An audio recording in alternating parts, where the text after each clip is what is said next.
Yaponiya Kengash palatasi 5-dekabr dushanba kuni Sharq Turkiston va Xitoyning boshqa joylaridagi kishilik huquq vaziyatiga andisini ifodalagan bir qaror loyihasini qabul qildi.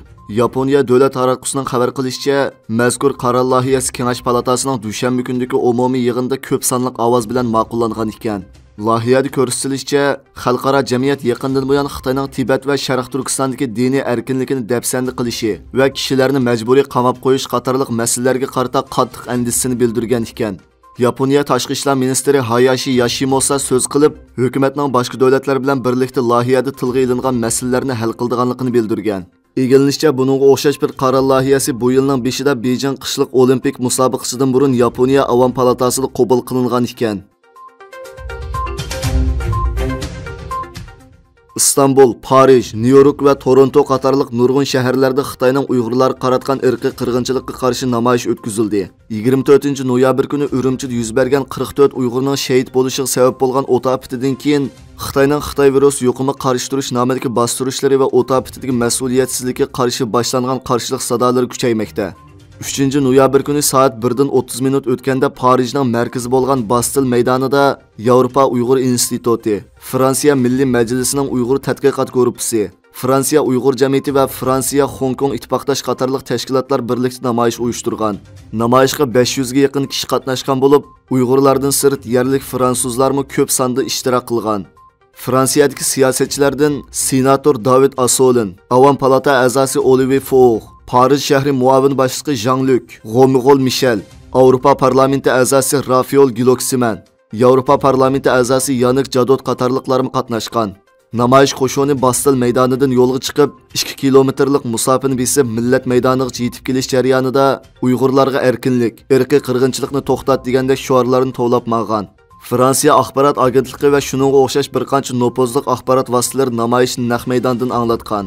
Tayvan markaziy agentligining xabar qilishicha, namoyish qatnashgan Parijning kishilik huquq birlashish va kamsitish qarshi turish ishlariga mas'ul muavin boshlig'i Jean-Luc Romero Michel so'z qilib, Xitoyning Uyg'urlar qaratgan ziyonkashlik va irqiy qirg'inchilikning kunsir kuchayotganligini, bu sababdan ularni qo'llashning har qanday bir vaqtdagidan muhim bo'lib qolganligini aytgan. İstanbulda Urumchidagi o't fojiasidan keyinla cho'ng ko'lamli bir namoyish o'tkazilgandan boshqa Xitoy konsulxonasining oldi va atrofida norozilik bildirish faoliyatlari davomlashib kelmoqda. Yakshanba kuni Turkiyadagi Fikr birligi va Kurash munbiri nomli tashkilotning boshchiligida o'nlagan ommaviy tashkilotlar Xitoyning Istanbuldagi bosh konsulxonasi oldida namoyish va axborot e'lon qilish faoliyati o'tkazib, Sharq Turkistonga ovoz ber shuari bilan Xitoy davlatining Uyg'urlar qilayotgan zulm va ziyonkashligiga norozilik bildirgan. 3-dekabr kuni Shveysariyaning Zurix shahrida Shveysariya Uyg'ur jamiyatining tashkillashi bilan Shveysariya xatar ostidagi millatlarni qutqizish tashkiloti, Shveysariya Turk madaniyat vaqfi, Shveysariyadagi Tibet tashkiloti, Tayvanliklar va Shveysariyaliklar keng ko'lamda namoyish o'tkazib, namoyish Sharq Turkiston istiqlol marshi bilan boshlanib, jaronliq shuar sadolari ichida oxirlashdi. Namoyish jarayonida shahid oilasidan Abdul Hafiz bu o't ofatining faqat tragediya emasligini, buning Xitoyning irqiy qirg'inchilik siyosatining bir qismi ekanligini bildirgan. Xitoyda oq qog'oz inqilobi yuz bergandan keyin Xitoy Kompartiyasi Markaziy komiteti siyosiy va qonun komiteti 28-noyabr kuni buyruq tushirib, bu keng ko'lamli namoyish harakatini bostirishni talab qildi. Shuning bilan Xitoyning har qaysi o'lkasidagi yuqori darajalik rahbarlarni bostirishni o'rinlashtirishga boshlagan. 26-noyabr kundan 28-noyabr kunigacha atalmış Şinjan Avtonom rayonlik partiya komitetining sekretari Ma Xingrui uda 3 kun yig'in ichib, bostirish talabini o'ttirib qo'yib, tor uchurlarini kontrol qilishni kuchaytirishni talab qilgan ekan. Urumchidagi saqchilar 26-noyabr kundan boshlab hukumat o'rnatgan kuzatish kamerasi sin ko'rinishlaridan foydalanib, o'yma-o'y kirib namoyish qatnashganlarni va o't ofatining sin ko'rinishlarini tarqatganlarni qo'lga olmoqda ekan. Xitoy hamma joyda elektronlik nazorat qilish, chiroy tonish texnikasi, shundaqla bexatarlik tarmoqlari, jamoat xavfsizlik sistemasi va qurolliq saqchi sistemasi orqali atrofli nazorat qilishni boshlab, namoyishchilarni birma-bir qo'lga olmoqda. 29-noyabr kuni Xitoy xalqining oq qog'oz harakatini qo'llash uchun dunyodagi eng chong xakerlar tashkiloti bo'lgan nomsiz oq qog'oz harakatining boshlanganligini e'lon qilib, Xitoy hukumat tor bekitigan nazorat sistemasiga hujum qilganligini, shundaqla Shanxay saqchilarining tizimligi, Shanxay partiya a'zolarining kimlik noposi, telefon nomeri, Guangdong o'lkasidagi siyosiy kadrlarning tizimligi va Shanxay shaharlik davlat bexatarlik idorasining boshlig'i Huang Baokuning kimligining oldi rasmi qatorliqlarni oshkorlab e'lon qilgan.